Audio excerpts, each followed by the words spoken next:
Et us tout le monde, c'est Ansei, j'espère que vous allez bien. On se retrouve aujourd'hui pour parler un peu ensemble de Dragon Ball Super et des récentes révélations qu'il y a eu, notamment autour de Bilus. Alors si vous n'avez pas vu l'épisode 38, je vous déconseille fortement de regarder cette vidéo parce que sinon je vais vous spoiler les amis. C'est bon ?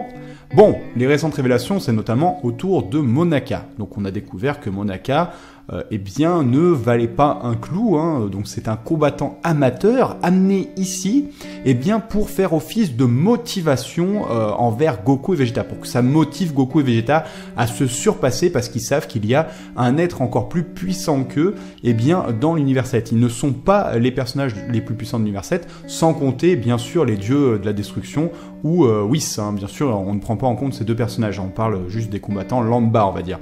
Et donc, du coup, eh bien, ça motive vraiment Goku. On le voit, hein. Goku, de toute façon, c'est un personnage qui veut toujours se dépasser et affronter plus fort que soi, de plus en plus fort. Donc, on voit que ça l'emballe de pouvoir rencontrer un guerrier qui aurait vraiment donné beaucoup de mal à Bilus. Hein. C'est au dire de Bilus, il lui aurait donné beaucoup de mal. Bon, on sait que c'est totalement faux. Du coup, on découvre que c'est pour les motiver. Du coup, on peut vraiment noter un changement de comportement radical autour du personnage qui est Bilus. Parce que si on se souvient... Alors, c'est moins frappant, je trouve, dans l'animé que dans le film, mais quand on découvre le personnage qui est Bilus pour la toute première fois, eh bien, il est quand même assez méchant, on va dire. Hein. Bon, c'est le dieu de la destruction, il est là pour détruire, point, ça va pas plus loin. C'est-à-dire qu'il n'éprouve, on voit, aucun sentiment de regret, rien du tout, quand il détruit ou qu'il extermine des civilisations entières. C'est son job, voilà, et on voit que même il a pas l'air d'y prendre plus de plaisir que ça, d'ailleurs. Hein. C'est peut-être certainement... ça doit peut-être l'ennuyer, même à force. Il a l'air de tout éclater, voilà, en un coup. Il détruit des planètes en abattement de cils. Donc c'est un personnage assez froid quand même, hein, la première fois qu'on le voit. Quand il débarque sur Terre pour la première fois... il a ce côté agaçant, je trouve, Beerus, en fait. Il a un petit côté agaçant, il est un peu hautain, voilà, il prend les gens de haut, etc. Il s'énerve pour un rien, et puis il menace toutes les 5 minutes de détruire la planète sur laquelle il est arrivé si on fait pas ce qu'il demande. Donc il a ce côté très très énervant, j'avais trouvé. Et puis, au fil eh bien, de son combat, justement, contre le Super Saiyan God, qui cherche partout, son combat contre Goku, il change de comportement. Alors on peut le voir dans le film, et dans l'animé, hein, finalement, il ne détruit pas la planète. Alors, c'est pas vraiment les mêmes raisons dans le film que dans l'animé. Dans l'animé, il s'endort, mais on comprend, hein, je pense, on a tous à peu près compris ça, qu'il le fait exprès. Il aurait très bien pu faire sauter la Terre, mais il s'endort, il fait genre qu'il s'est endormi parce qu'il a pas envie de le montrer qu'il veut pas détruire cette planète. Donc déjà, on a ce premier changement de comportement dans son arrivée, dans son intégration dans l'univers de Dragon Ball. Alors, dans le film, je me rappelle, alors je sais plus si c'est le cas dans l'animé, mais dans le film, il me semble qu'il y avait aussi une allusion du doyen des Kaio et de Shin Kibito, notamment sur le fait eh bien, que la Terre avait ce petit côté un petit peu spécial de changer un peu les gens. Voilà, on se prend d'affection pour cette planète, donc c'est certainement le cas aussi de Bilus. Mais c'était pas plus marquant que ça, et plus tard, on voit encore une fois le changement de comportement de Bilus, qui va devenir un peu plus gentil, on va dire, enfin qui se lie d'affection, on va dire certainement pour la planète Terre et notamment Sangoku, notamment eh bien par rapport à sa réaction face à ce tournoi entre les univers, et face à Freezer aussi. Alors ça, c'est les dires de Whis, hein, puisque Whis, dans l'épisode 30, fera cette réflexion à Bilus que vous avez changé, Bilus-sama. Vous avez changé, en gros, en bien, parce que déjà, s'engager dans ce tournoi, bah, finalement, ça lui rapportera rien, parce que on va pas se mentir, des Dragon Ball pour un dieu de la destruction, à quoi ça peut bien lui servir? Alors lui, il dit que bah il fera péter l'univers avec, voilà. Ce sera rigolo, je pourrais faire péter l'univers en un coup. Il y a peu de chances que de toute façon Whis le laisse faire péter cet univers d'un coup. Mais il n'a pas vraiment d'intérêt à parier cette planète Terre, pour laquelle il a quand même pas mal d'affection, notamment pour la nutrition. Hein, il n'a pas fini de tout goûter, il en est très, très satisfait. C'est un peu une pelle rare, une pépite, hein, il en est très fier. Et pourtant, il va la parier face à Champa. Et avant de parier, il va quand même demander ce qu'en pensent Goku et Vegeta s'ils veulent participer à ce tournoi. C'est voilà le dieu de la destruction qui demande à deux clampins s'ils veulent se battre, quoi, pour affronter un autre univers et parier la planète Terre. Donc, alors que le Bilus qu'on a découvert au début l'aurait même pas demandé. Il aurait pas demandé, il aurait certainement même envoyé péter Champa. Et pourtant, il va parier cette planète. Ensuite, face à Freezer, il laisse quand même Whis remonter le temps. Alors qu'il aurait pu très bien poser une gueulante et pas laisser faire. Il laisse faire. Il fait même la morale à Goku en lui disant « Tu es trop naïf. Regarde ce que ça fait, ta naïveté. À cause de toi, ta planète est détruite. » Donc, il laisse faire Whis de remonter dans le temps pour recréer la Terre. Enfin... que Goku ait le temps de détruire Freezer. Donc pareil. Et donc là, on peut se poser plein de questions. Imaginez quand même le risque qu'a pris Bilus. Il a quand même pris un combattant complètement amateur. Donc on comprend que Monaka vaut pas un clou. Il prend un combattant complètement amateur, il prend le risque de perdre cette planète Terre pour laquelle il a beaucoup d'affinités pour sa nutrition, cette pépite dont il se vante tout le temps face à Champa. Il prend le risque, tous ces risques de perdre face à Champa, parce qu'on voit qu'il y a une grosse rivalité entre les deux. Enfin voilà, aucun ne tolère la défaite face à l'autre. Voilà, ils ont cette dualité, cette rivalité assez énorme. Il prend quand même le risque de se faire humilier face à Champa en amenant un amateur. Donc en plus, il part avec un combattant en moins déjà de Boo. Et alors bon, ça à mon avis, il s'y attendait pas, que Boo serait un gros débile, mais bon, voilà, c'est le cas. Et il a pris le risque d'amener un amateur juste pour motiver Goku et Vegeta.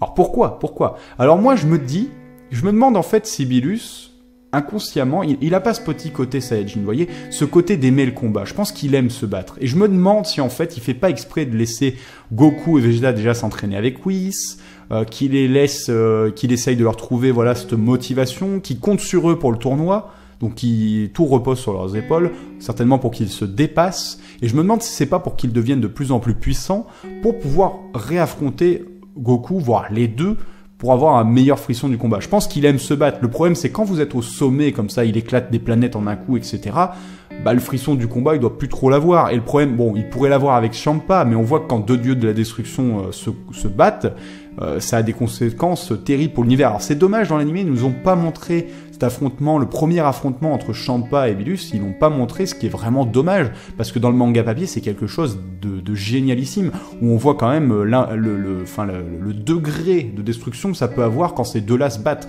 C'est-à-dire qu'on les voit sauter de planète en planète, des planètes qui explosent littéralement sous juste un coup de poing, donc c'est démentiel, le potentiel qu'ils ont. Et donc du coup ils peuvent pas vraiment se battre. Et je pense que Bilus il aime bien quand même se battre. Donc je me demande si justement il veut pas pousser Goku de plus en plus loin pour pouvoir le réaffronter et avoir ce frisson du combat, ce frisson qu'il a eu quand ils se sont combattus face à un Super Saiyan God. Mais il a pas donné son plein potentiel. Je crois qu'on nous dit qu'il a donné 20-30%, si je dis pas de conneries. Ça se trouve j'ai une grosse saucisse, j'ai plus les chiffres en tête, mais c'était pas énorme. On comprend qu'il a un potentiel illimité. Alors faut faire attention parce qu'on a eu des révélations de l'auteur il y a pas longtemps qui disait que pour le moment il ne voyait pas encore comment Goku et Vegeta pourraient dépasser, voire rattraper Whis et Bilus. Il avait pas encore de plan par rapport à ça. Mais moi, je peux pas m'imaginer un Dragon Ball, je peux pas m'imaginer un Dragon Ball Super sans que Goku et Vegeta aient au moins rattrapé Whis et Bilus. Je veux dire, c'est un manga où justement on a toujours vu le personnage de Goku toujours évoluer petit à petit avec le temps et devenir de plus en plus puissant et dépasser tout le monde, tout le temps. Ça a toujours été un peu le principe aussi de ce manga, c'est aussi un peu le principe d'un shonen. Donc je vois pas... Puis même en tant que scénario, pour qu'il y ait un véritable enjeu, pour moi il faut que le prochain ennemi, le méchant, il faudrait qu'il y ait un méchant qui soit au moins d'un potentiel, on va dire, équivalent à celui au moins de Bilus, pour que ce soit intéressant, pour qu'il y ait un vrai danger, vous voyez. Donc c'est vraiment... pour moi... Moi, je vois pas le manga se finir sans que Goku ait rattrapé le de la destruction. Alors peut-être que je me trompe totalement, mais c'est ma vision des choses. Donc ensuite, la deuxième question qui me vient face à cette révélation sur Monaka, découvrir qu'il est totalement nul, c'est les propos de Bilus la première fois qu'il affronte Goku. Alors que ce soit dans le film ou dans l'animé, il dit que Goku est la deuxième personne, on va dire, à lui avoir donné de la difficulté quand il s'est battu, à lui a donné de ce frisson du combat. Il sous-entend qu'il y a un être beaucoup plus puissant que Goku, donc dans l'univers 7, entre guillemets. Donc le problème, c'est, est-ce que déjà il ment à partir de ce moment-là, pour pas que Goku ne prenne la grosse tête, que Goku se dit « je suis le plus puissant de l'univers 7 », est-ce que c'est pour pas qu'il prenne la grosse tête, est-ce que c'est pour le rabaisser ? Ou est-ce qu'il dit la vérité? Est-ce qu'il a vraiment affronté un personnage beaucoup plus puissant dans l'univers 7, mais que peut-être il n'a pas pu le convaincre de participer au tournoi? Du coup, il a misé sur le fait de trouver une motivation pour Goku et Vegeta. Peut-être qu'il y a toujours un personnage encore inconnu dans cet univers 7, qui est pas forcément gentil. On n'est pas, voilà, tous les personnages qui ont affronté Beerus sont pas forcément gentils. Donc c'est peut-être un personnage machiavélique qui a donné de la difficulté à Beerus et que Beerus n'aurait pas détruit. Ou alors c'est un personnage que Beerus a affronté, mais que Beerus a détruit. Peut-être quelqu'un qui met trop en difficulté Beerus, il a énervé, il l'a détruit. Donc il y a beaucoup de questions qui peuvent se poser là. Ça serait intéressant qu'il y ait un personnage, et pourquoi pas le fameux prochain méchant, qui vienne carrément de l'univers 7 en fait, et qui soit vraiment très très puissant, ça pourrait être marrant aussi. Mais voilà, peut-être qu'il a vraiment affronté un personnage, un ennemi qui avait plus de potentiel que Goku et l'aurait mis en difficulté, et qu'il a peut-être soit été tué, soit pas pu le convaincre à participer au tournoi. Et que c'est pour ça qu'il aura engagé Monaka. Ou alors, comme je dis, il ment depuis le début. Bon, après, le problème, on n'est pas dans la tête de l'auteur. Il a peut-être changé d'avis, par exemple. Peut-être qu'il avait prévu qu'il y ait un personnage de l'univers 7 qui soit plus puissant que nos amis, puis il a changé d'avis au dernier moment. Ça, malheureusement, on pourra jamais le savoir. C'est des questions qui resteront en suspens. Mais on peut pas, on peut pas négliger le fait que Bilus, quand même, change. Il change. Alors, le problème, c'est qu'un dieu de la destruction qui viendrait trop gentil, où est-ce que ça nous emmènerait? Parce que on nous a bien vendu le truc que pour garder un équilibre dans l'univers, il faut que le dieu de la destruction détruise des planètes, etc., pour créer un équilibre. Et donc, visiblement, c'est les Kaio qui recréent les planètes. Voilà, pour que tout fonctionne en équilibre. Donc, un dieu de la destruction qui ne détruirait plus, je pense que ça pourrait n'amener que le chaos, en fait. Au final, ça créerait un déséquilibre.